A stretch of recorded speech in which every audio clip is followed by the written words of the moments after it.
Hello and welcome back to the Folk Podcast. And we have James back on here from Thor's Outdoors. It's only been like 2 episodes since we've had him on here. But the reason that we brought him back on is because all of us have recently seen Northman. And so we were all talking about it already. We're all kind of like losing our minds. So we were like, why don't we just go ahead and record another episode? So this is that episode. I know I've already had a review on the channel if you're watching this in video format. But as I said in that video as well, I wanted to have a longer conversation because there's a lot of stuff we can dig into here. A lot of little minute details and some stuff I've thought about after seeing it. And I've actually seen it a second time now. James, have you seen it a second time now? I know you said you were. Not yet. No. Okay. But I'm definitely going to, probably 3 times. Well, I actually already had my third time planned because I called my dad and I was like, we got to go see this movie. Like, you got to see it. And so I'm going to go see it with him before I leave for Europe. But the way I wanted to start this episode for everybody is I wanted to ask everyone here a question, and then I'll answer it myself because I think that's going to be kind of the title of this episode. So Ian, we'll start with you because I always start with you. Why should every pagan watch Northman? Honestly, just the imagery that they show throughout that movie, as far as the faith and everything like that, is beautifully well done. And honestly, the accuracy is amazing. To show it in a very raw way, obviously how it most likely would have been practiced and everything like that at that time, was just so beautifully well done. And I mean, it's just the emotions that like I felt from seeing some of the imagery throughout that was just overwhelming at certain points throughout the film. So I think just the imagery and the depiction of the faith alone is enough to go and see it. James, we'll move to you. I would say it's probably something around possibility.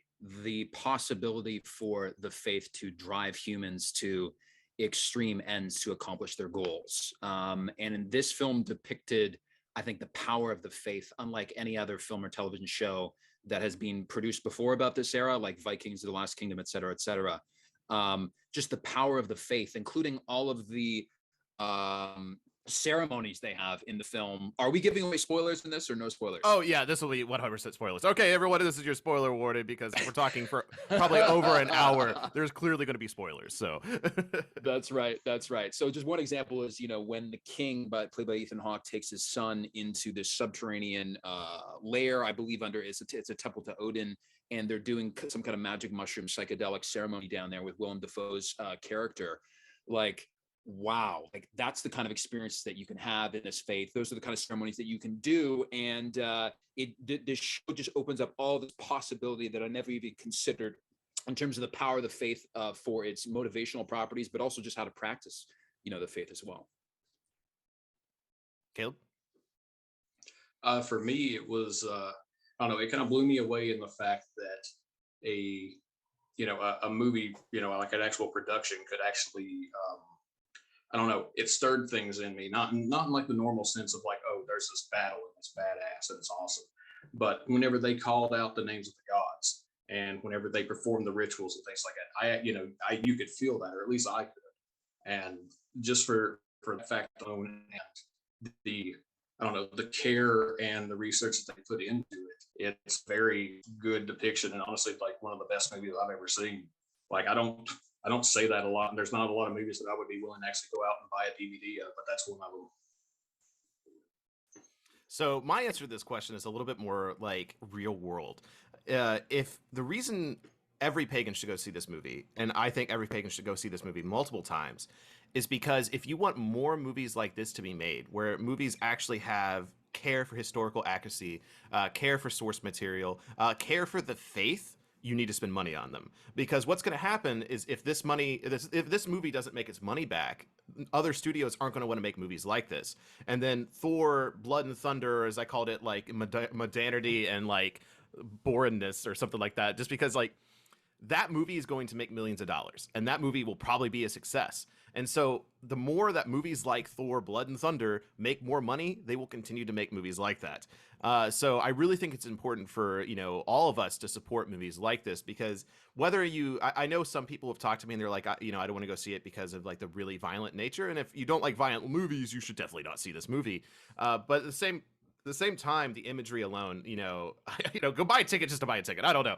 But that's like the only reason I would say like maybe don't see it is if you don't like violence. But at the same time, like it's so cool watching such hard work into historical accuracy and be on screen. Absolutely. That's a very good point, man. You just got to support it with the dollars, because in a free market, things that receive money get repeated in the future. So that's a very pragmatic and important point, that members of the community should support the hell out of this. I've already done 2 posts on this. I'm probably going to do two or three more to get the message out, because you're right, man.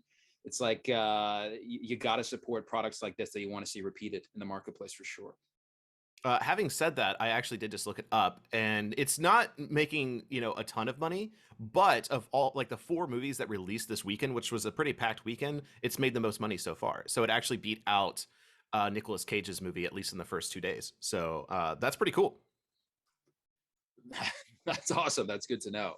That's good to know. Because like, how did Robert Eggers' 2 other films, The Witch and the Lighthouse, do? Because these are all kind of art house films in that genre, right? And there's not necessarily the same expectations with art house films. Like I know The Witch and The Lighthouse were relatively low budget. I think this film was like an $88 million budget.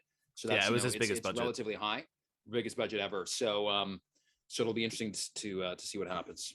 Yeah, I'm looking that up right now. Because I think of movies like it's like Adam Sandler. The reason Adam Sandler's movies keep getting made is because they're dirt cheap and they usually make decent money. Like if you get a 20 times return on your $4 million investment, they're going to keep doing it. But yeah, the moment you start asking for the big money and it doesn't succeed. Okay, so The Witch did really well for what it was. It only had a $4 million budget and it made $40.4 million. So that's a 10 times return on investment. The Lighthouse did not have a good return. Its budget was 11 million, which is still small, but its box office returns were only 18.3 million. There you go. And the interesting thing about this niche in the industry, myself having worked in this industry for basically the past 10 years, is that there are certain projects, like what you said, Jacob, is absolutely true, right? The bigger the return, the more attractive it is, the more likely it's going to get made in the future. Simultaneously, there are also projects that get made that are just for almost pure artistic reasons. Like certain production houses like A24 will make things, even if they're not going to make any money, but the probability that they're going to win awards or other accolades is very high. So there are definitely like niche projects out there in the industry that do get made for reasons other than monetary return. But obviously, if it also gets a monetary return, that's even better, right? That's the best case scenario. And I mean, like you kind of pointed it out too, James, on one of your posts, like kind of going into just the amount of care and accuracy that they went with this movie. Obviously, this kind of reflects the bigger budget with just the small details as far as like on the king's like helmet and everything with the engravings and stuff like that. Like you said it yourself, in most films, like they want to keep helmets off and stuff like that, even though it's not historically accurate, because only in most part in a psycho would walk around in a battlefield without a helmet on. That that starts to cost more money, and more funding is required and stuff like that. And I know a lot of people regarding this film have really given a lot of kudos to the costume team because of the historical accuracy and just the amount of research that they did for this film. I know that's been a regular talking point for a lot of people, that whether it's critics or just people that have seen it, it's one of the biggest talking points right now is just the historical accuracy with that. Absolutely, man. And you raise a really good point about helmets. Like, wear your fucking helmets, guys. They should always listen. I wear my fucking Viking helmet when I'm in Whole Foods buying my organic eggs. Okay. Well, it sounds like you always run into crazy people at Whole Foods, anyways. I do. I attract weird people because of the helmet that I'm wearing, right? But I mean, the fact that in all these friggin' movies and TV shows, like The Last Kingdom, Vikings, guys going into battle with no helmet, it's like, are you kidding me, man? Like, what a joke. And again, like I understand it's more difficult to see the characters' faces and all that kind of stuff, but yeah, the historic, the attention to detail is just incredible in the film. And $88 million for say 2 hours of content. If you compare that to a season of Vikings or The Last Kingdom, which I believe have like roughly between an 80 and $100 million budget. So that's $100 million in a TV show that's spread over 10 episodes or 8 episodes. So you just can't pack as much detail and quality into every minute of the screen, right? In the same way. So Robert Eggers, part of it is he did amazing research, and I guess his co-writer was an Icelandic poet, right, who probably has a lot of this background already. But also, just having that financial horsepower of being able to spend the money, and you can cram more detail and quality into every minute and every inch of that screen that television shows just can't do. But I mean, it's just above and beyond. Like I actually looked at Ethan Hawke's a picture of it, his helmet, and I think there's actually like on the nose piece, I think it's Odin that's carved. I was thinking the same thing. Like when I watched your little post about it, I was looking, I was like, is that Odin? Like right on the nose, like the bridge of the nose piece guard like that. I was like, I kept looking at it a couple of times. I think you might be right. It's Odin, baby. So it's like, wow. That is unreal. But Jacob, you were actually taking notes, right? Like in the first time that you saw it, and that's awesome, man. What were you noticing, like in terms of the religious accuracy in the movie? Well, let me just run you through my notes because they get kind of manic towards like some of the more brutal scenes. Like you can tell, like right here, like one of the crazy scenes was happening because I was just writing on top of things because I couldn't see. So yeah, let's see here. Start was a prose. Many references to gods. Outfits will make nerds happy. Speech is poetry. Temple is designed properly. Hardcore religion. Have 'em all quote. Yeah. Horror imagery. Man, I love the poetic language. Brutal double underline. Simple revenge story at its heart. Odin Ritual was dope.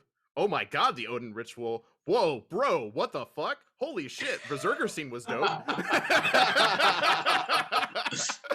Stream of consciousness from Jacob. All right. I mean, that honestly like is a good way of just kind of like how the whole movie went. It was just like, oh shit. And then it was like, oh, okay. It kind of like just bellowed out a little bit, and then it was just like, oh, I literally wrote the bite. Oh my god. Oh yeah. Yeah, because like I was like, oh, the scene's finally over. It's starting to end, and all of a sudden he's I was like, holy shit. What is happening? Oh yeah. Absolutely. And I mean, there was so much historical accuracy and just everything was so well done, even like, tactically in the fight scenes and the battle scenes, like, Ian mentioned in the first scene, the guys are all wearing the helmets, friggin' awesome. One thing I would think I'd point out that I didn't think made sense was that when they were doing, I think this is maybe Act 2, when they were doing the raid on the Slavic settlement in Kiev and Rus or whatever, and I think they had maybe 20 guys or maybe 30 guys assaulting this fortified settlement. And I understand they want to show like, the Berserker ceremony, and they're all going in there with their wolf skins and stuff like that. But if those guys had access to chainmail and helmets and armor, and say you only have 20 or 30 men, it's like you would not send all of your guys completely unarmored against a fortified settlement. Now it looks better, right? When they're in the wolf skins and everything, it's really cool. So I think from what I understand of reading a lot of historical sources, like a lot about the Berserker, battalions or units, it's a lot about, inspiring the other troops. It's about giving, driving terror into your enemy. So if you got 30 guys, maybe you got 5 guys jacked on magic mushrooms or whatever it happens to be, right? Doing the Berserker thing, but all the other guys should be totally chainmailed up, right? When they're going against this fortified settlement. So when I saw that, there was a slight like cringe, little twinge, twitch that I had. But other than that, everything else was fucking amazing. Did you guys also find that with that? Did that hit you on that scene? Like, wait a minute, would I really? It just so happens that after I had already planned this before I watched Northman to do a Berserker episode, so I was doing Berserker research and like shapeshifter research literally right after watching this, which was like honestly really cool. And I just made the video for it yesterday and just edited it today. So in the late Viking Age, or in the Viking Age in general, Berserkers were actually used as the initial shock troops because they were there to inspire fear in the enemy, like almost like really aggressive pawns. And then afterwards, you would send in your normal soldiers after the enemy was kind of softened up in fear. And they were also, there was this mythology behind them. They were immune to swords. And so they often like really inspired fear in the enemies that knew who they were, because they were like, well, we can't kill these guys. Caleb's got the shield now. I brought this right here out because this goes like we're talking on the Berserkers and stuff like that now. So like whenever I was doing some research stuff on it, like everybody always talks about how they would bite on their shields as a way to like spread that fear and frighten the enemy. The whole thing was more, from what I've read and things I've listened to from people that were, I guess they're more researchers or historians, what they're going to call it. But it was more of like having the shield up like this, and then they would do their, their beating on it, and do the howling, the growling, and whatever chants that they would do. And that was like the shield body was this, holding up the shield like this, and then doing that. Yeah. And then another thing I saw was like a lot like what y'all were talking about, was the way that they depicted the way that the battle was, and how the ritual was, like that would have been more like the ritual guard for like the changing ritual of putting like going into the beast form. But everything I've seen, it's more like whenever they went into battle, that they were more of like the elite shock troops. If you want to think about like kind of like house carls, they would have been the most elite troops that would have like protected the king or Jarl or whoever. Well, I know there's a very, very quick little shot during that raid where once all these berserkers breach over the wall, there's at least 2 or 3 of them that go towards where the gate is of that wall, and they open it to allow the rest of the troops to come in. It's a very, very quick little snippet where it's focused on Alexander Skarsgård's character as he's just kind of like slowly walking through the village. Off like kind of behind him, you see a couple of them open up the gate to allow the rest of the normal troops to come in. So it's not like they necessarily sent just their berserkers and like their elite troops in there, take the city, like that village on their own. So yeah, it's a very, very quick little pan, and you see them like knock the board out of there and open it, and then some guys on horseback start rolling in. Oh, that's It's what a it very, was. very quick. Wait, did you not see the quick. people on horseback riding it, James? Horseback riding, you know what, for parts of this movie, I'm not gonna be out, I had such a big erection that my eyes were like rolling back in my brain because I was just so jazzed. There were so many short snippets I may have missed, but I was pretty jacked up. I was pretty jacked up on adrenaline. But yeah, I mean, if there were other guys, because from my view of it, I thought there was only the berserkers. I'm like, wait a minute, that doesn't make sense. But if there's other guys in chainmail, then yeah, okay, then that makes more sense. The other really amazing thing about that scene is, from a production value standpoint, following Skarsgård as he's running up towards the wall, and then he's climbing up the wall and then getting on top of it. That's all done in one single continuous shot. And that would be extremely difficult to do. Like, there's no way you could do that for television, because you'd probably have to do it over and over and over again. And you might even have to create some kind of track or rail where the camera's actually going along. Might be on some kind of boom arm or a combination of the two. But that whole thing in one shot was like, wow, that's incredible that they did that way. So yeah, I actually, when I went back and watched it the second time, because that scene in particular, I was like, this is probably like, this was the most complicated scene by far to shoot, because you had so many moving pieces. And there's an interview with Alexander Skarsgård talking about, I think, that specific scene. And he was like, one person does one thing wrong, you have to reset the whole scene. Like, it's obscene, like one horse looks the wrong way, all of a sudden everyone's got to take all the blood off of them, all the dirt, you got to put out the fires, like, it's crazy. But in that scene, I counted it because anytime you have a tracking shot like that, anytime it rolls in front of something, usually they do that to have a safety net, where it's like if they fuck up, they can go back to that safety net and then shoot from there. It only had 2. So they only had 2 tries to make that thing work. And I'm just like, that's insane. Yeah, it is crazy, man. It's crazy. So yeah, just everything about it is just, it's so freaking well done. Something I noticed off of like the oh, sorry. I was just going to say, like, but before we move off from like talking on the berserkers and that ritual and everything, that was one of my like most favorite moments of that whole movie, was whenever they were there before that battle around the fire, and when it had the old man there that was the ritual leader or the warband leader or whatever. He had the no, but when he had the helmet that with the the horns that we see all of those amulets, and I'm guessing some of them are like belt buckles, things like that. But we know that classic Odin head with the horns coming off of it. I think it's supposed to be ravens, but I love that they put that little touch and that detail in there. It was great. Right on. Yeah, so I've talked about this pretty extensively now because I did the review and then I did the Berserker video where I talked about it in both ones. The thing that really just baffles my mind, Caleb, for just you and me in particular, the Odin Ritual we performed at Ohio Yule last year. I mean, to me, it's just crazy how similar what they depicted in there was and how similar we created an Odin ritual. Now, it wasn't like an Ulfendar ritual or a Berserker ritual, but the fact that we came to that conclusion through research and practice, you know, it's crazy that, you know, we kind of developed the same thing with the same effect. Obviously, we weren't there to like raid a village, but like this, the energy that that ritual created was obviously very Berserker-like. Yeah, I mean the whole. I mean, my whole purpose with the warriors was, you know, to bring out that most primal part of themselves, and that's kind of been, I guess, going back to like the beginning, like whenever I did my first Odin ritual, like that was the whole point of it. It just didn't pan out exactly right, you know. Caleb, no. This happened the last time we were doing a video recording. I know, right? With you instead. Oh, Oh, yeah. Uh-oh. Oh, yeah. Well, Caleb died, everybody. So This village is being raided. right. The sun got covered over by the moon. Oh no, it's time. Oh. Man, like yeah, like when they started howling like wolves, like if I was in there with a bunch of other pagan people, I would have been like with everybody else. Yeah. Oh man. Yeah, well, it's like when you asked me, you know, how I felt about the bite scene in particular. Yeah, that got to me because I was just like watching it because they show a bit of that in the trailer, at least when he howls, but they only show him howling once. I was like, all right, cool, here comes that scene. Like, I'm kind of prepared for it. I was like, okay, this is pretty savage. He howls the first time, and then he just keeps getting more and more intense. And then I was just like, oh no, like I can't do it. I'm in a theater. Like, oh god, it was such a fight to just not, start doing the same thing, man.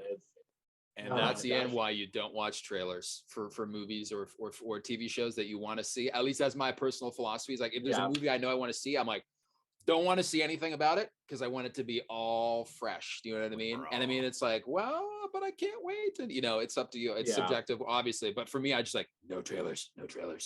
Well, so you went in full raw. Like you didn't know anything. It's raw dogging it, man. Absolutely. Absolutely. Well, when I went with Casey, because I called Casey. Well, welcome back. We're talking about raw dogging. So yeah, like I called Casey like literally half an hour after finishing it, and I was like, Casey, you gotta see this movie. Let's go. And then she was like, totally. So we went the next day, and we're in the line for the theater, and I was like, so have you seen any trailers? She's like, no, and I'm like, wait, what do you know about this movie? She's like, well, up to last night, I thought it was like a movie version of the Netflix series, The Norseman. I was like, oh god. I was like, so you thought this was like a comedy until like last night. And then she's like, yeah, I started hearing you talk about how intense it was. And she was like, I didn't think it was the comedy anymore. Oh my dude, that's so funny. That cracks me up so much. That's like almost like the rawest that you can get was almost would say that. Oh, dude, she cried like a baby. Cried like a baby. Not surprised, man. I'm not surprised. There's at least 8 distinctive scenes in that throughout that film that I can recall, like that as soon as they happened, my eyes are just like, oh, we're gonna start leaking. I'm just like, what is happening right now? You're not allowed to cry like Amleth. Right. A single tear. Yeah, it was, oh man. Now, honestly, I will say, I shed a tear at the end though. Like honestly, the second watch, not the first time. Second one I did actually, like when he died and like saw the vision of Valhalla, I shed a tear. I'm not gonna lie. Absolutely, extremely emotional. I wouldn't be surprised, even if you're, you know, guys are like, I never cry in movies. Fuck, man, this is intense. That last battle. I mean, yeah, we're skipping right here to the end, but like honestly, that last battle wasn't very long, but it was intense. Yeah, and then just the way that they ended it, you know, where it was just that last scene with the Valkyrie, and then all of a sudden it's just black screen, silence.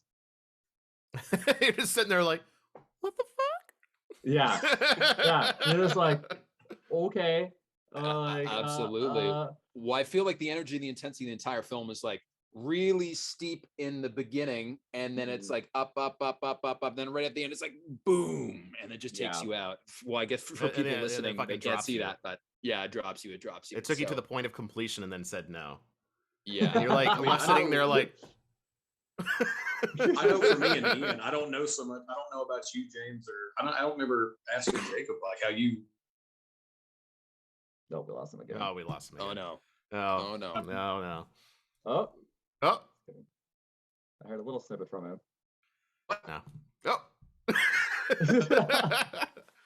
Damn technology. Does Caleb have like satellite? he satellite connected? Or, No, he just or lives in Tennessee. hardwired? So Tennessee. I just blame Tennessee. It's the rocks and the poor dental care and the Mountain Dew. Poor dental care, man. They go hand in hand. Or it's one of his kids just like sitting with a Wi-Fi router, like beating it Chewing? with a stick or something. Yeah. Oh my god. Yeah. Well, I thought it was very, very interesting how they split it up into 5 different acts, because generally, I mean, any good story does have 5 acts in it, right? Now, some people say it's 3 acts, but 3 acts can be split into 5 acts if it's properly structured. And splitting it very definitively like that probably made it easier to write, but then it's also for the audience. It gives you those clear breaks. And it just makes it, I think it makes it better even as a viewer, to give that little pause. Even if you don't know anything about act structure or why it's important, that those kind of things, I think it was definitely powerful for viewers. Did they translate what, I forget, were they translating what the meaning was for those, like, is it Elder Futark that they were using? That was the younger Futark. It was younger Futark. Younger Futark, which means I have no idea how to read it because younger Futark's whack. Yeah. It's weird because it's just noises. It's like it's audible sounds, not lettering. So like, what is it? Like I honestly can't remember. But one of the runes, it's like you don't say a letter sound. You make a sound like ah, and so you just ah e ah e. And that's how you have to like sound it out. So it's weird. Yeah. And speaking of sounds, I mean, the dialogue, like you said, Jacob, in your crazy notes, was incredible. It was like poetry. And, people may have spoken like that at the time, particularly, elites or people that were, quote unquote, more educated, back then, that had done a lot of reading or schooling, whatever the equivalent was back then. But the dialogue was freaking incredible. Well, yeah, if you look at, like, I've been doing a lot of work into, like, Heimskringla, Sax Grammaticus, the history of the Danes, and a lot of, like, the really old, like, stories of the kings and stuff like that. And it'll have quotes from things that people supposedly said, and then, yeah, it's very poetic, even if it has, like, the Old Norse, because Old Norse doesn't have a lot of, like, additives. So in English, we have a lot of additives to what we say to go add what we mean. But I would say that the Old Norse language, from my understanding, does not have a lot of different words. They use a very set finite amount, and they kind of stick to that. And then of course with like the what is it, the kinnings, using different analogies of something, like Odin's name being Raven Lord, or Raven God, or Rafnagoth, so they would do things like that. Interesting. Well, I think it probably made a big impact in terms of the screenwriting, having that Icelandic poet as the co-writer, right? Because that person's naturally wired, obviously, to be writing in that style. And then Eggers is like such a fantastic writer himself.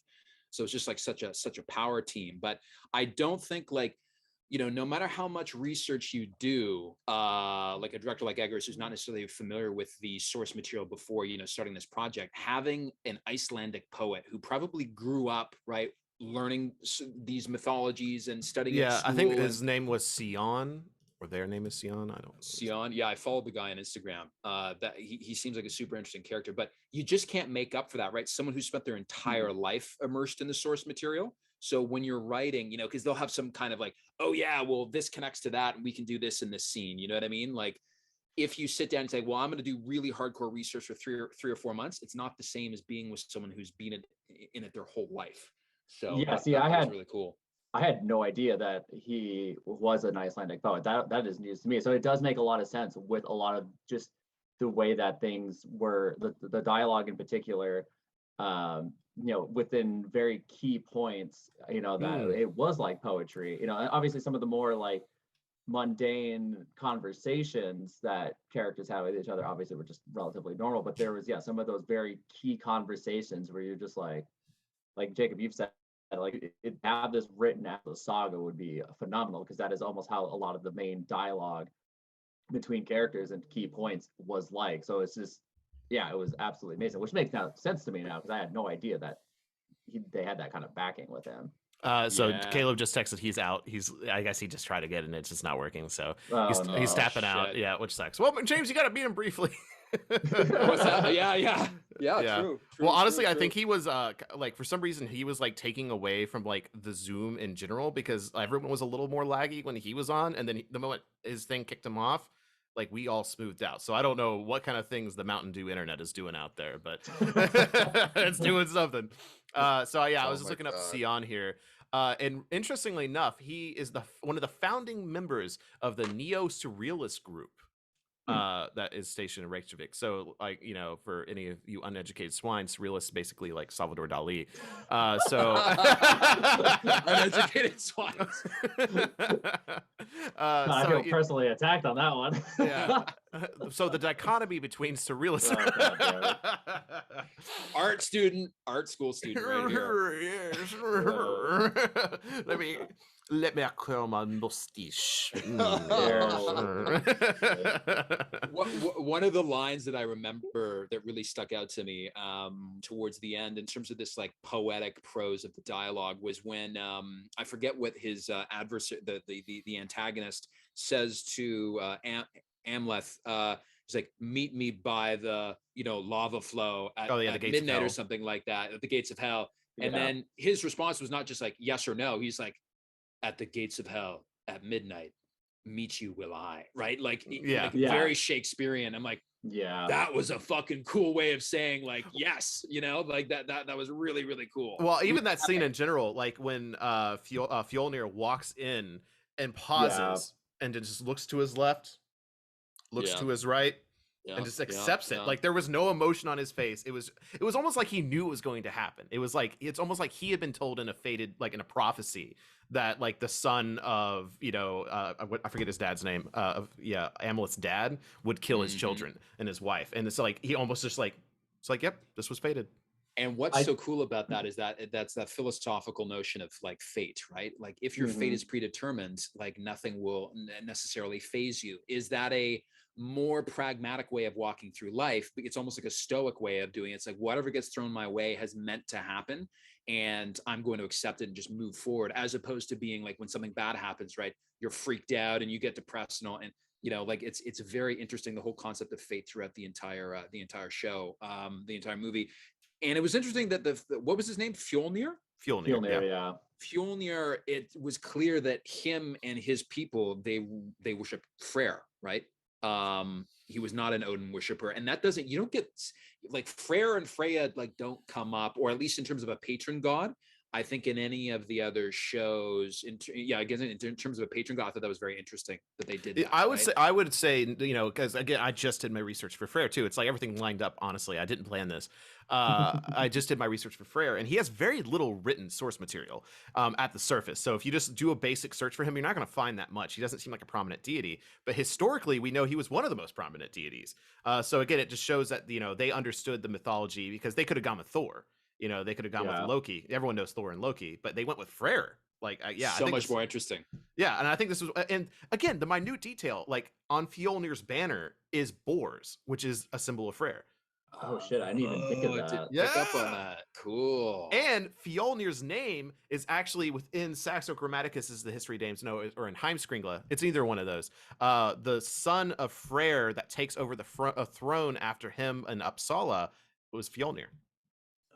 Oh shit! Interesting. So that does kind of play into the theory that you and I discussed about how it was essentially a bout of champions, of one being Odin's champion and one being Freyr's champion, being Amleth Odin's and Fjolnir being Freyr's. Yep. Throughout this movie, like the gods playing gods, basically. That's so cool. Oh my shit. God! That does I bet if quite a bit more. If you went back and you looked at Fjolnir's like helmet towards the beginning, I wouldn't be surprised if he's got like a boar somewhere on his helmet. You know, if they're going to the kind of depths that they're going, going back watching the second time, now that, you know, Jacob, you mentioned he's got a boar on the flag. Other little hints, like you could probably watch this film 10 times and discover little things like this, right? That they've probably hidden throughout there. But that's super interesting about Freyr. Yeah, because Freyr's main symbols were the boar, the sword, and the phallus were his main symbols. And obviously there's a massive phallus on that Freyr on that statue, As there should be. There should be. I love it. Well, and I had to point this out to Ian because it's such a quick line that it kind of is muffled when Amleth is like hung up by Fjolnir after he's caught. Like he says something along the lines of, "My god of wisdom will destroy your god of erections." Does he really? Oh Yeah. shit. Yeah. Okay.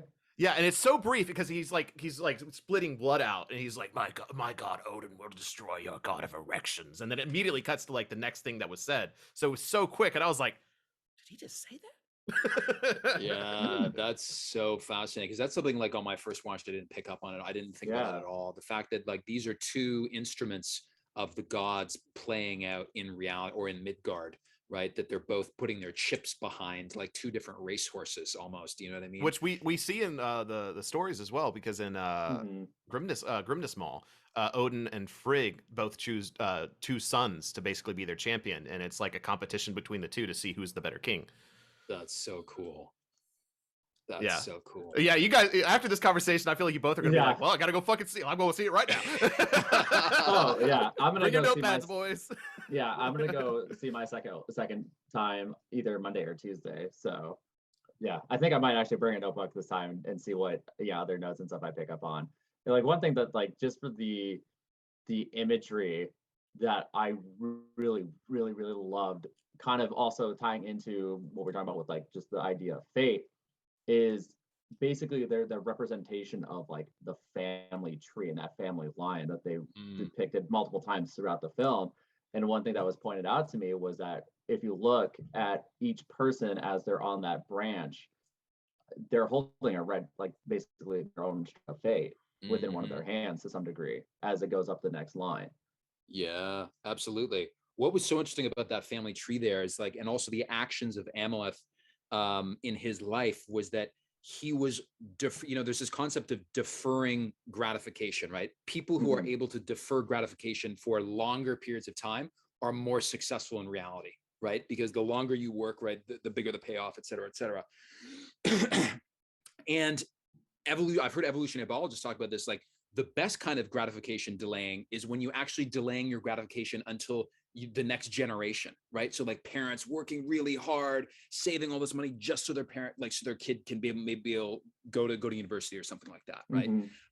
So was Amaleth not doing that? He was actually delaying his gratification until the next generation. He could have stayed on that boat with his super hot new wife, and Joy, and gone off to the the Orkney Islands, right, and lived out the rest of his life. But the probability that the progeny of Fjolnir would come and hunt down his kids and or his wife and or him or Fjolnir himself is just very high. So he's like, you know what? I am setting up. It's like they visually showed it. Like as soon as he saw in his mind, it's like, wow. It's like one of my kids. Like I'm gonna have 2 kids with this woman. She's pregnant. We're all set up. It's like one of them's gonna become a queen. I don't know if he realized that or not, but he's like, I need to go finish my work because I already know that I'm gonna live on into the future through my children. I need to finish off this work.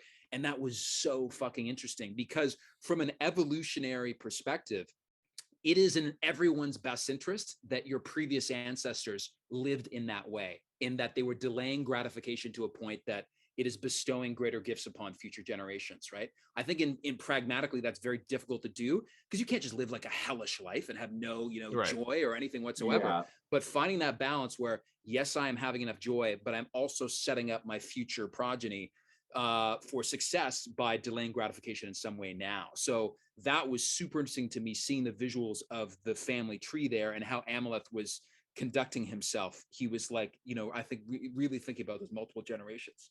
Well, yeah, I mean, you're saying that like my grandfather worked in a steel factory for 35 years. Do you think he liked working in a steel factory for 35 years? Fuck no. But my dad went to college, and now my dad, is like a senior vice president of computer design. He's like basically the highest computer design title at this large multi-billion-dollar company. And it's just like, he earned that, but also he couldn't have done that if my grandfather didn't delay that gratification and my grandfather didn't slave away in a steel factory for 35 years. Yeah. Absolutely. Because your grandfather could have also even got like a lower paying job that was less stressful, less potentially damaging on his health than working in a steel factory, and had more fun in his life. And he could have drank more, right, and partied more, but he didn't, because he set up, your father to do what he did. So he didn't have any problems drinking more, but he solved this problem.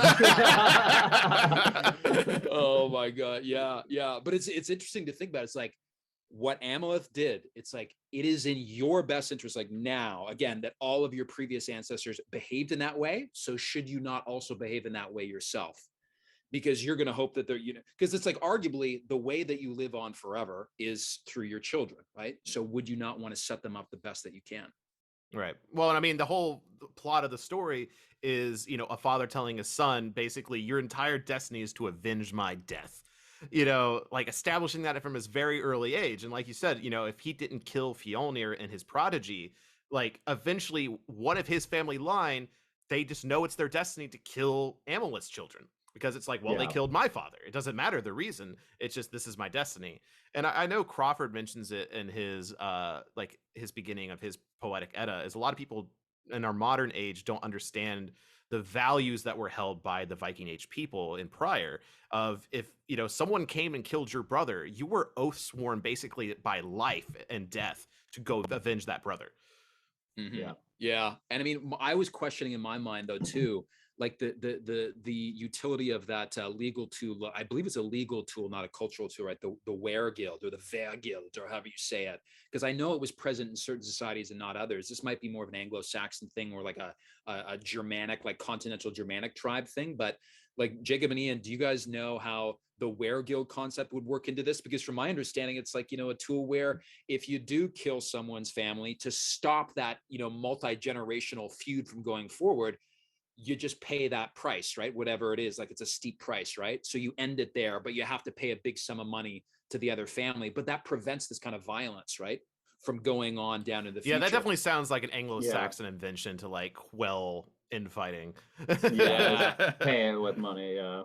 Because I think, you know, it's brought up quite a few times in Bernard Cornwell's The Last Kingdom, you know, or the Warlord Chronicles series, the concept of Wergild in the, I guess, 800s.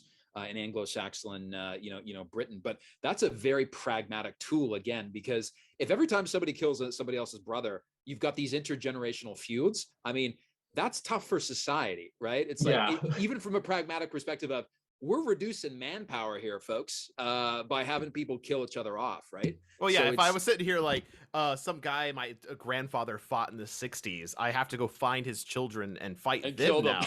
Yeah, like, you know, what does that benefit anyone? Guys, we won't be releasing Wisdom of Odin podcast this week because I have to go kill this guy's grandkids. I have no idea why. I found them on Facebook. Facebook would make finding your family's enemies so much easier. Oh shit, man, it'd be a disaster. Fjolnir, where are you? feud killings. Oh man. Oh God. Oh, we could call it Feud Book. Feud Book, that's right. Feud talk. Yeah. Gosh. Oh, I mean, that's basically all TikTok is feud talk. But obviously, you know, the Wergild didn't. It appears like it didn't exist. It didn't exist in that time and place, right? Yeah, it might be a cultural thing too, as well, to a certain degree. Because I feel like that kind of sounds almost similar to like a Homegame kind of a thing, but obviously different in its intentions and what justifies it. You guys want some fun Kentucky history? Yes. So they had Homegame here. Like, it was part of Kentucky culture. It wasn't called a Homegame. I forget what it was actually called. But it was so lawless here in Kentucky up until like the 1900s. There just wasn't any established local law, so most people handled disputes. I mean, this is where you get like Hatfields and McCoy stuff. But it was a very common practice. If you had a feud with a neighbor, you would just meet somewhere in the middle of the woods and fight each other to the death. And then whoever won got the other one's property. Like, Holy and there's like a shit. whole cultural thing around it where like it was common to grow out your thumb fingernail, because you could use that to pop their eyes out if you had to fight them. So like it was savage. That's insane, man. Can you imagine showing up like on a first date with like, you know, from Tinder, and they're like what's with the weird, you know, thumbnails? It's like, well, in case I need to pop out the eyes of my mortal enemy. It's like, what? Mate with that's me? What? It's like, I gotta go. So Homegame, I've never heard of that before. Like, what is that? Is that feud? Is that like another term for feud? It was just a fights to like a duel. Dispute. Yeah. It was like a duel to settle. Yeah, like a duel to settle a dispute. If somebody wronged you, then it was a fight to the death, basically. And then the winner would basically get everything that the loser had. Is that a Nordic thing or a continental Germany thing? I don't know. I don't know how far spread that is. Yeah, because it's interesting. In the United States, the biggest ethnic group in terms of ancestry is German. It's not English, right? In Canada, it's English and French. But in Germany, sorry, in the United States, it's Germany by a wide margin. I think there's something like, I may be getting this wrong, but I think it's like 50 million people have German ancestry. It's great. So I'm not surprised in Kentucky, many of the early settlers may have been German. No, mostly settlers here in Kentucky were German and Irish. German and Irish. There you go. Interesting. Wow, it's almost like this is what you get when you combine German and Irish people together. Oh yeah, Ginger Lord over here. Well, you know, it's funny. I think ginger people are the last people you can make fun of, just like no holds barred in society. You know, you can't get canceled for it. Sorry, Jacob, for announcing that to the public. But He hates being called a ginger. I'm not a ginger. As you can clearly see, my eyebrows are blonde. And my hair is strawberry blonde. Thank you very much. It just so happens my beard is red.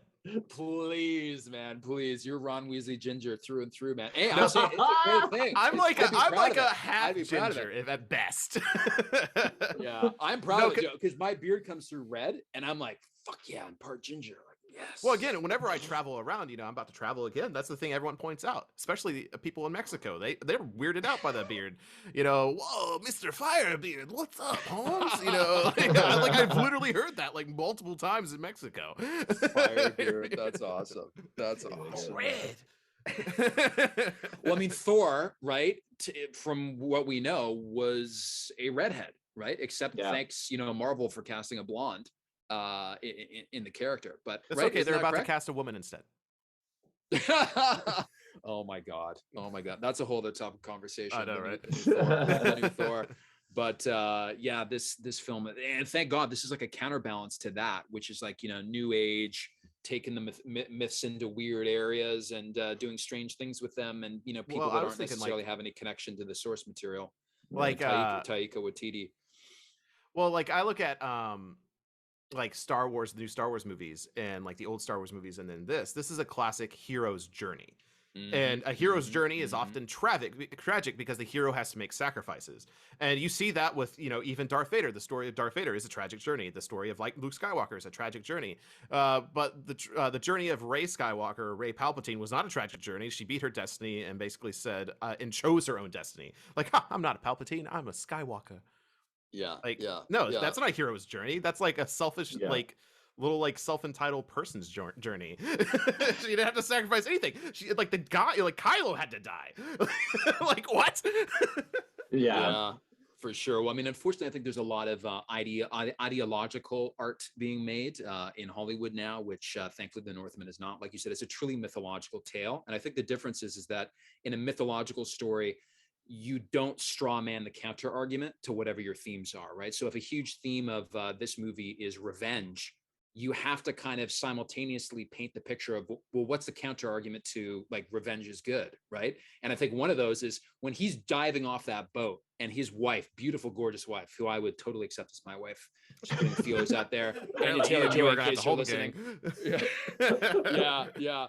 I mean, is revenge really fucking awesome? He could have sailed off on the boat and, you know, spent his whole life with his kids, and maybe he's making the wrong choice. I mean, that really set up. It's like, well, that's the freaking counter argument to revenge is awesome. Well, yeah, and then he had to go kill his mother and his brother, like both of his brothers. His half brother, all that jazz. It's like, well, will what's his name? Fafnir? No, not Fafnir. Fjolnir. It was like, will he really come after him?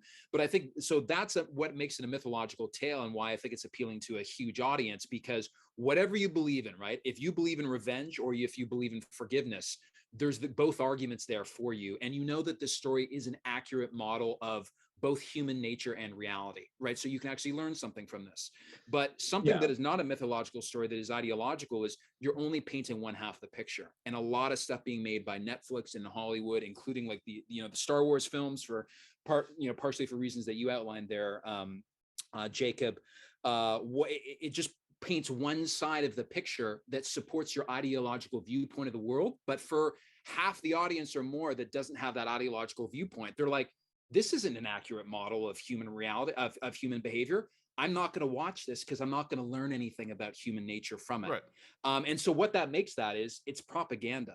It's not a mythological story, it's propaganda. But thank God, the Northman is a classic example of a truly mythological tale. And that's why it's such a good story and such a broad audience will like it. And I think why it will be watchable over time, right? No matter what the politics Well, yeah, it's of the time are. yeah, it's timeless. Like I saw something, and we don't have to go down this rabbit hole at all, but with like the new Lord of the Rings series coming out, but like one of the things I saw, like it was a really great comment about it. It was like what J.R.R. Tolkien made was timeless. What they're trying to make is modern, and it appeals to modern qualities, like, ideology. Yeah, modern ideology, propaganda. Yeah, and it's like looking back at the Havamal, like the Havamal was written over 1,000 years ago at minimum, and yet there are still so many things in there that are applied to today. Yeah. Well, I mean, like just kind of like tying into that perspective of with the movie, like early on when I'm trying to remember, was it with the Seeress? Yeah, with the Seeress, when he first comes across her and she says, it's, you are either going to choose love for your kin or hatred of your enemy. No, that was the male. Oh, that was the male Seeress. Oh, yeah, that's right. in the cave. I couldn't remember if it was her. Hamir's I couldn't remember which. Yeah, I couldn't remember which one it was off the top of my head. But yeah, so he's given that obviously these two very definitive choices of and that's like where we have at the end where he could have obviously sailed away with, like you said, his super gorgeous, beautiful wife and his children, and been what he would have thought as happy. But then obviously that fear of Fjolnir and his bloodline coming potentially after him later on, or sacrifice, just none of that. It could have just gone straight with the revenge thing, but instead he says he chooses both by basically setting up, like you said, his lineage and his story continuing on through his children, but then also ensuring that lineage continues by following through with his hatred for his enemy. Well, so and he technically made that choice when he revealed himself after killing his half brother, because they were about to kill Olga, and so and that he decides to pop out and save her, and so he actually made that choice. Then he chose love for his kin, love for his his future wife. That's a very good point. Yeah, so he had already made that choice, and he was on that path of destiny. So when he was on that boat, he thought he was already on that path of choosing his kin. But then he realized that his kin is established, and now he can still have that revenge. Yeah. It'd be interesting, like from Odin's perspective, if he had chosen to stay with his family. He's like, you know what, I'm going to stay with the family. I'm going to defend them. I'm going to, be the bodyguard in case anybody comes after them. Would he still have gotten into Valhalla? Because it's apparent, it's clear, I think, at the end of the film, right, that he's getting into Valhalla right at the end of the film. Oh yeah. And it's like, but is it necessarily true that he would not have gotten into Valhalla if he had chosen to stay with her? Like, what do you guys think about that? Well, I'm going to go back to this entire movie as a conflict between Odin and Freyr because of the term hatred for your kin or love for your hatred for your enemies or love for your kin. Because hatred for your enemies is a very Odin thing, love for your kin is a very Freyr thing. So it's the conflict between the two. So I think Odin wanted him to have revenge, and I think Freyr's whole argument was love for the kin, because ultimately Fjolnir, his mother and their children were happy. And revenge in Odin is what killed them. That's very interesting. Oh, shit, yeah. That's very interesting, because it's so different in Norse paganism versus Christianity, where there's not such a clear delineation between good and bad or good and evil, right? Like Odin is a very complicated character. He's selfish in many situations. He just wants fucking warriors for his hall, right? To prepare for Ragnarok and all that kind of stuff. So it's very interesting, it raises several more questions, I think, making that outlining that Freyr versus love, love for your kin versus hatred for your enemies thing. Now in my mind, it's like, it's not so clear that, like, did he necessarily make the correct choice? Yeah. Did he make the correct choice? I'm just thinking on the fly, like, I don't even know. I mean, if it was me, I would choose the hot wife and the children in Orkney Islands. That sounds pretty good to me. I don't want to fight butt ass naked on the side of a volcano. Fuck that, Yeah. Well, I mean, but like kind of tying that in though too, like he did as a child obviously swear that oath to his father, not obviously potentially knowing what he was getting himself into. Yeah, that's true. But he did have to uphold an oath that he swore. So it goes into that idea of staying true to what you swear to. That's true on the oath. That's true on the oath. Yeah, I forgot about that. Yeah, that's another factor, because if you break that oath, then no bueno. No bueno. So there is one thing I will bring up after watching the second time. Really, my only filmmaking critique, which is that this is like, or like story written critique, and if this is the only one, it's perfection.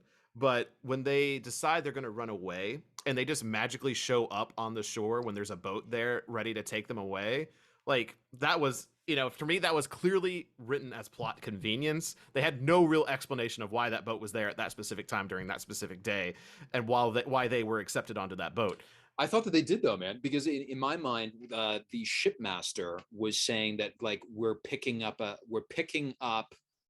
Fjolnir or Fjolnir's son or something like that to take him to the Orkney Islands. And he's like, well, where's Fjolnir's son? He's not here. He's like, yeah, he's not coming. So there was a reason why that ship was showing up. But are you saying they didn't know? Like, how would they know that the ship was coming? But if they're their slaves, though, this is the thing.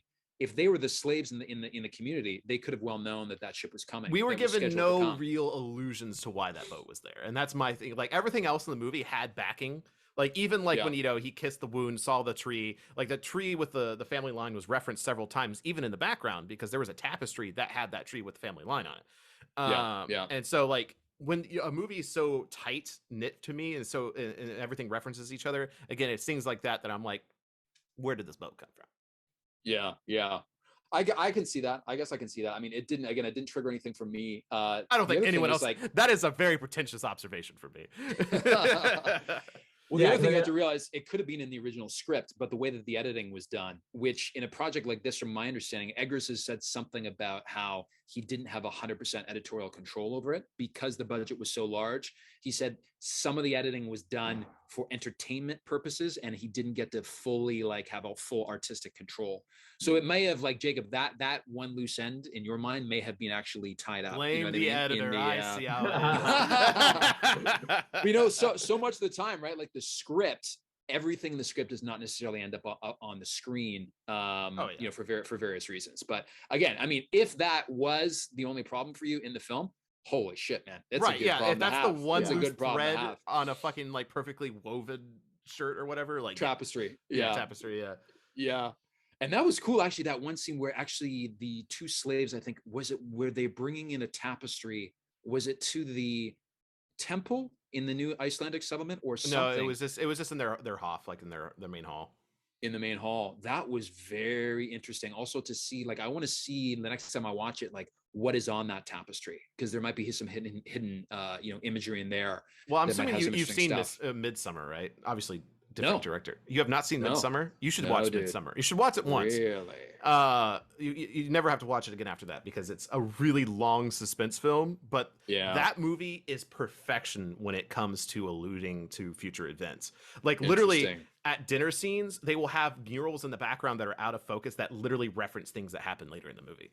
Oh shit, that's intense. And, like, all the pictures and the very, like, when they're in, like, the normal American apartment, there's, like, paintings on the wall that they have in their apartment as art decorations, all allude to later events. Interesting. I'm gonna have to watch that. Is that the kind of film to watch on magic mushrooms with a naked woman, or? I mean, it makes you feel like you're on magic mushrooms. Yeah, because, like, the whole thing is, like, basically like a bad trip, because they do mushrooms throughout the movie, and it's part of the surreal horror.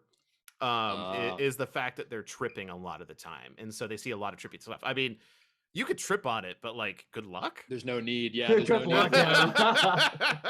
I was joking with my friend that got us the tickets to this early screening here in Canada, and that, like, hey man, I'm gonna bring you know, a half gram of mushrooms for us to watch it, because wouldn't that be cool? But I'm like, nah, you better watch it sober, because, you know, you want the full impact of what the director was intending and all that kind of stuff. And then halfway through it, I'm like, I'm so glad I didn't bring mushrooms, because this thing's psychedelic as fuck.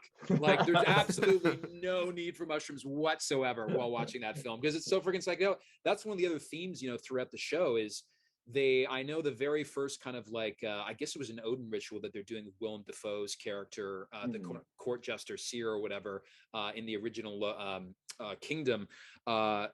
They were definitely using some kind of psychedelic there. I didn't see what they were putting into the drink, but I assume it was psilocybin mushrooms.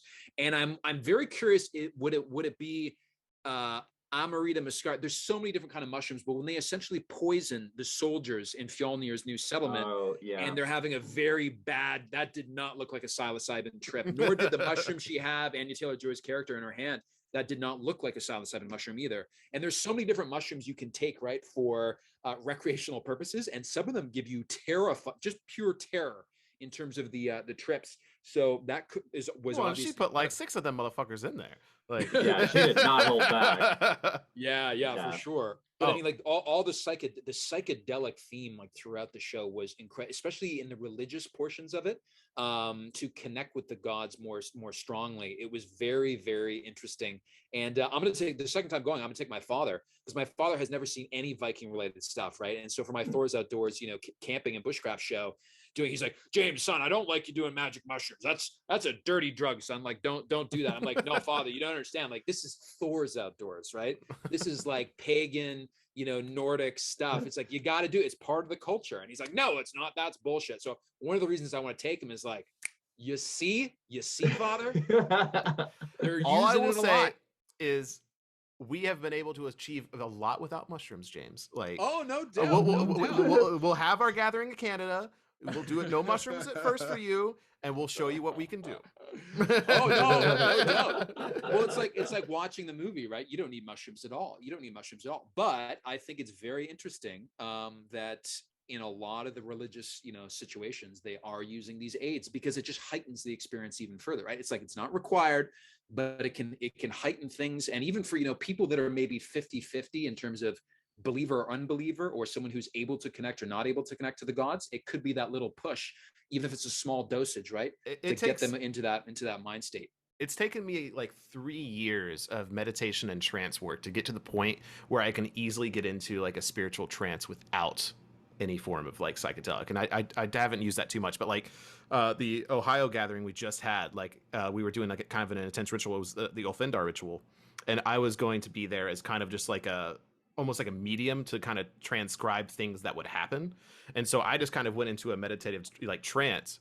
And as they were doing things, I was getting imagery of what was happening and how like things were reacting in the natural world. And then myself, Ian, and everyone else that was kind of observing, we all came together, and like everything we all experienced and everything I was visualizing all came together, and it was wild. Yeah, right on. When we all kind of came together and we were like, so these 3 things that we saw, and you're like, you saw 3 things. So yeah, I saw 3 things too. And it was all basically tied in. Yeah, but that's, that's not something that, I flipped a switch and started doing. That took me years to do. So I think mushrooms can definitely get you into that state right away. Because mushrooms, anyone that's done them, you close your eyes and you just start seeing shit. Like, like you're just like, everything's visual as hell. Absolutely. And when you get when you're having all of the garb, like Jacob, how you're dressed up, your shamanic outfits, with the different idol, the wooden, just like the oh my god, what is the word? It's just the representations of the gods, like the wooden totems, totems, yes.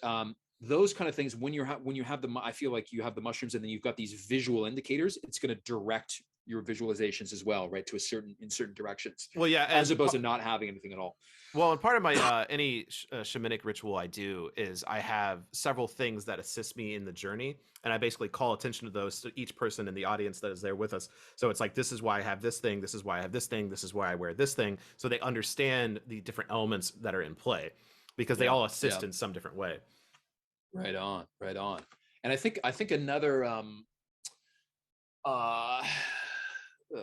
psychedelic portion of the movie was when they're doing the Heathenry,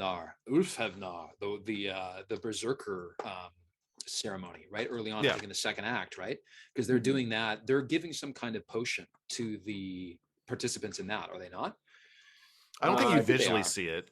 I don't, because like basically they start the scene and they're already like fighting, and then they have the main guy going around in the circle, starting to do the incantation, and then they all line up, but they do all like kind of fall to their knees and then start howling and stuff like that. So yeah, I think it's inferred that they did, and that's something that is heavily inferred throughout like the source material, is that they did some form of psychedelic to get into that trance-like state.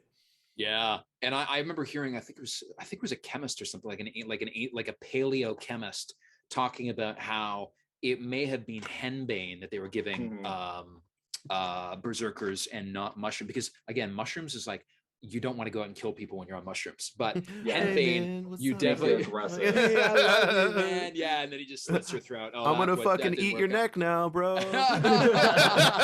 Whoa, you taste like Jolly Ranchers, bro. Exactly. Yeah, it's not gonna happen. It's not gonna happen. But I mean, henbane, like people get fucking violent on that, right? Because I believe henbane is a type of mold that grows on rye or something like that. And people, you know, you have hallucinations, but it also makes you like angry and aggressive. So I'm it's just a imagining very, someone very at like a different music high. concert coming up, like, "Hey man, you want some henbane?" Like, Well, if We it's got the fucking friggin' wild. if it's the Highland concert that we're going to in Minnesota later this year, then yes, I would like some henbane. oh yeah, we need to review that. Have you gotten your ticket? You should get your ticket. If you No, haven't. I'm going to. I need to Yeah, buy that today. yeah, need to I would buy that actually- today. Yeah, I mean they're super fucking cheap. Do it. And I think we're just gonna rent like an Airbnb, and we're all gonna come. Yeah, because there's quite a few of us that are. Yeah, I think there's like 6 of us now. Legit. I'll bring the henbane, the Canadian Ugh. henbane. Ugh, you guys Oh, can do yeah. the henbane. I'm out. So like with like henbane, so it is like it's not a mold, it's an actual like leaf, it's a plant. It's very common. Oh, is it? Yeah, it's actually a very common okay. thing. People probably walk by it all the time. No way. But it is very super harsh on your body.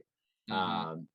If you know, ingest, like it can legitimately kill you very easily, Yeah. which is yeah. why obviously like it's not something that was, you know, obviously. Well, and wasn't I don't even think preserved it's here. not a controlled substance, is it? No, it's a wild weed basically. It's a wild plant that is common, like in like my neck of the woods, like northern Minnesota. Like you can probably find it in Canada.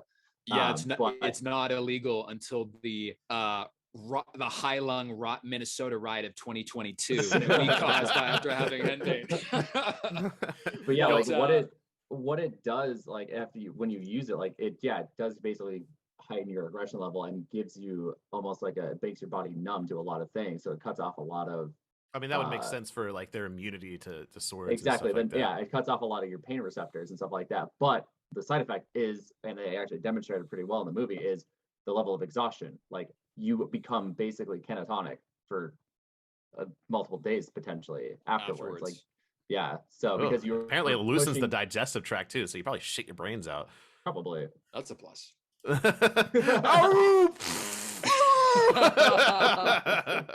Oh, that was one thing that was kind of weird for me. Like with like I don't know why they did it, but like when Hamir, Willem Dafoe's character comes up and he's like, "Prove that you are not a pup," and then he like he burps in rips his a face. Oh yeah, well then Yeah. yeah, like the kid like whips out a massive fart. That was good. You know, there was a few little bits of comedy and comedic relief. There was some other thing where doesn't he go back? There's something with someone's bum, like he puts like a guy's head. Yeah, in it's the someone's- Draugr scene. Draugr. Yeah, Yeah, yeah, the yeah. Where two. like there was a few people, like there were laugh out louds in the theater. They're like people were like when that Yeah, so that we- kind of thing was going down. Yeah, so we had talked about that with our friend Blade, who we've had on the podcast and stuff before, and he had mentioned it. And what that is a relatively common practice to insult your enemies. Yes, To take their head like that and then basically make them kiss their own ass. Interesting. Essentially. Yeah. So it's a very like disrespectful like insult to your enemies to do such a thing. Interesting. So yeah, once they Interesting. did that, I was just like, oh, they went there with that. You know, and it was Layers. basically a Draugr that, you know, like is essentially a supernatural creature with tremendous strength. You know, it adds even that much more insult that he defeated it than to also Wow. shove its own face in his ass. And I thought it was like, you know, I think that would almost be like an honorable thing besides him being pissed off at it. You know, like, oh wow, look at this Yeah. cool fight. I just killed like an ancient king. You know, Yeah. that's pretty cool. But no, like, insult. Yep. Face in the insult to ass. injury. oh, and Yep. there was no hesitation either. Like literally, he chopped the head off and like took a breath, grabbed it, and shoved it in his ass like immediately Yeah. afterwards. It's badass, man. Dude, That's that was badass. one of my favorite scenes, especially on second Oh, watching. totally. Like so visually, just like beautiful, and like it was just the sound effects. Incredible. Bone chilling, man. Watching it, just like tingles, goosebumps on the Well, the and that's arms. another thing, back to like why I think every pagan should see this, and why I think everyone that wants to see it should see it in theaters is honestly the audio is worth it to see it in theaters. Like the Yeah. audio is so good. like right from the very Agreed. beginning, where it's just like, "Oh, father, I have a story to tell," you know, like as soon as that, you're just like, Yep. Absolutely. And the voice work by the actress is incredible. I mean, I don't know how much of that was live recorded. I mean, a lot now they do something called ADR, which they're actually recording, voiceovers afterwards, because it is hard to Right, perfect I hate audio, that. on, I know it's better to do it like, I think for emotions, on set. But sometimes if you want to perfect that voice, like, Ethan Hawke is the king. Ethan Hawke didn't sound anything like any other characters he's ever played. And I was really surprised by that, because also playing opposite, what's her name? Nicole Kidman, who is like 6 feet tall, and Ethan Hawke's a tall guy too. He's like 6 feet or 6'1". But when your wife is that tall, I'm like, can he pull off the charisma to seem like the king besides such a powerful woman such as Nicole Kidman with such presence? And he just blew it out of the water. Like, I'm like, wow. And a big part of that, not only his stature, the way he's moving his body language, all that stuff, but the way that he was talking. It was very, very powerful. And how a lot of the other characters, Willem Dafoe and the other seers, it just did a fantastic job, including Bjork, the swan dress lady, as the seeress. I had no idea until afterwards. I'm like, that was Bjork? I mean, she had so much makeup on. Who the fuck knew, right? But yeah, that was one of the things that, like, I know a lot of people said, and for me personally, I really wanted more Willem Dafoe, and a lot of more people wanted a lot more Bjork, because she literally only had one scene, and really, Willem Dafoe only really had one scene. Yeah. Listen, no sane person would want more Bjork, okay, in anything, whether it's music or film. I'm just kidding. Bjork is great. Bjork is great. Speaking of Icelandic people, though, I could have sworn to the gods that was Thor Bjornsson in that Icelandic hockey game thing. It was. Yeah, it was. I was gonna fucking say, because like, who's that much taller than Alexander Skarsgård? Because Skarsgård is like 6'3", and this guy's a fucking giant. I'm like, is that Thor Bjornsson? Yeah, it was. That scene, like, honestly, I was really hyped for that scene, because I did a video on Viking Age Sports like a few months ago, and I found that support, and like people were trying to like figure out how they played it, and like soon as I honestly can't remember the name, but it's like as soon as I saw it, I was like, holy shit, it's the sport of sticks. And yeah, like it was that violent, and it was often played all day. Like they literally would play it from like dawn to dusk. That's insane, that's man. savage. I'm going back and forth in my mind of whether that should be branded as Viking hockey or Viking Quidditch, from It's like almost, Harry Potter. It's almost like lacrosse. It's like an early version of lacrosse. No, it's like Viking lacrosse. What's that? Oh man, I can't remember the name. What's the Irish sport? The Irish curling. Hurling. No, that's what it is. Hurling. no, it's not. No, curling's Canadian. Curling. Not curling. Hurling. Hurling. It's I'm looking it similar. up right now. You hit a stick. Oh, it is hurling. ball Okay, stick. that's curling. Yeah, Yeah. hurling. Okay, yeah, because hurling dates back to 1200 BC. Yeah. So they were very similar, but they have to wear helmets and they have safety. Because they don't want to die. Oh man, that scene where Skarsgård is caving in Thor Bjornsson's head with his headbutts. Yeah. Woo! Yeah. Holy shit, man. That was awesome. How funny was it though that like his like little bitch ass half brother like tried to like be like a man to him and like punched him in the side that one scene? It didn't even move him. He was like, "Shut up, slave." That was awesome. He's just like staring at it like, okay. So I know, like, having looked at the cast, Bill Skarsgård is in it as well. I was looking for him last time. I never saw him. Yeah, and I've been trying. Yeah, I think the second when I watch it again, I'm going to try to, because I mean, he had to be a background character. Yeah, because he doesn't have a character name necessarily. Like he's not like it is not like a character name for him when you look it up. But he is in it, so there's at least. Is it just like when they like he probably is like has a helmet on or something like that? Probably. Yeah, but it's kind of funny that he like Brad Pitt was a stormtrooper in Star Wars and that kind of stuff. You know what I mean? Wait, like what? yeah. I mean, there's like celebs that were stormtroopers in Star Wars, but you never see them. That's funny. Daniel Craig was in Star Wars and he was a stormtrooper. Yeah, that's amazing. You see, it's like you can barely hear his voice. Weird. And then like Simon Pegg is in Star Wars as well, but he's like an alien and his voice is distorted, so you can't even tell. So it's like, what's the point then? Like, I wish I could get paid probably a few $1,000s to have a distorted voice for 15 seconds. Yeah, seriously. Well, it's like some celebs, being White Walkers on in Game of Thrones, something like that. Lads, I actually have to go. It's coming up on 1:30 here. Can we do a wrap up? Unless you guys want to keep going, then by all means. No, we can do a wrap up. We're over the hour mark now. And also, Bill Skarsgård dropped out of the movie. He's not actually in it. He was he supposed to didn't be. actually. All right, cool. Well, everyone, we got to wrap this up because we've been talking over an hour as I predicted. But I hope you enjoyed this episode of the podcast and enjoyed the video podcast and enjoyed having James back on here. Make sure you're checking out his episodes, Thor's Outdoors. He's got another one up. He's got a helmet. I mean, look at that. That's credibility right there. So thank you, everyone, for joining us for this episode. And yeah, just make sure you follow us on all those good platforms and go see Northman because it's a really good movie. And I hope we've been really able to convince you on this not spoiler-free podcast to go see this movie. So everyone, thank you all very much. And until the hall, Skull. Skull. Skull. Praise Odin.